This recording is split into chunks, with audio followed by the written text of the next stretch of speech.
शेवटी काय चूल आणि मूल, तुझ्या तर अकलेवर शेरच पडले. जा निघ इथून.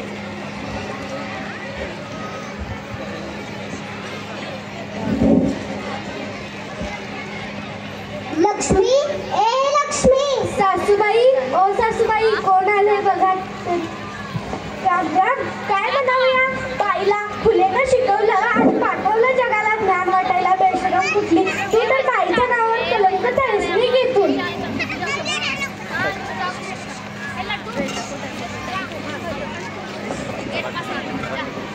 हे येते.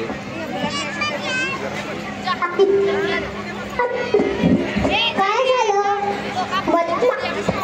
आज काय घडलं? पण हा समाज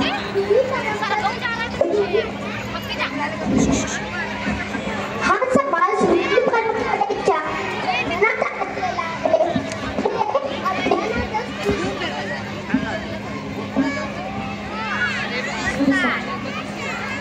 हे अज्ञानातच खुश राहतात. आपल्याला स्त्रियांना शिकवायचं असेल तर अशा कित्येक दिव्यातून जावं लागेल. जर एक स्त्री शिकली तर पूर्ण घर शिकते, एक घर शिकलं तर पूर्ण समाज शिकतो.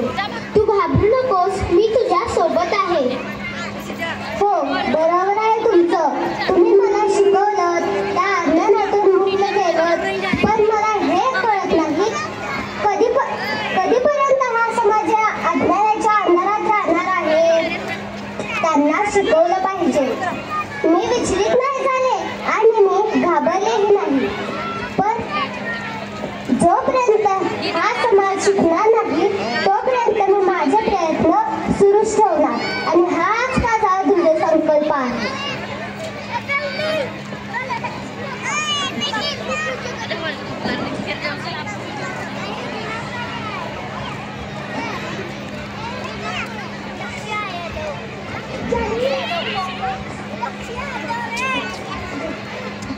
Congratulation, keep it up. तुम्ही महिलांचा सन्मान वाढवला आहे.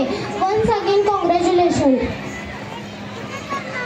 ही माझी डॉक्टरकीची पदवी नसून उद्याच्या सोनेरी क्षणाची चावी आहे. या देशामध्ये अशा कित्येक महिला आहेत ज्यांची स्वप्ने या चुलीच्या धुळामध्ये मिसळून दिली आहेत.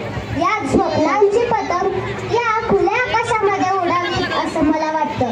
आणि या समाजामधील प्रत्येक घरामध्ये अशी सावित्री बनली पाहिजे असं मला वाटतं. आणि हे करणं अवघड तर आहेच, पण अशक्यही नाही. सावित्री, अगं सावित्री, माझं चुकलं. मी तुला नाही ते बोललं, पण तू साऱ्या समाजाला ज्ञान दिलंस. आता मी पण शिकणार.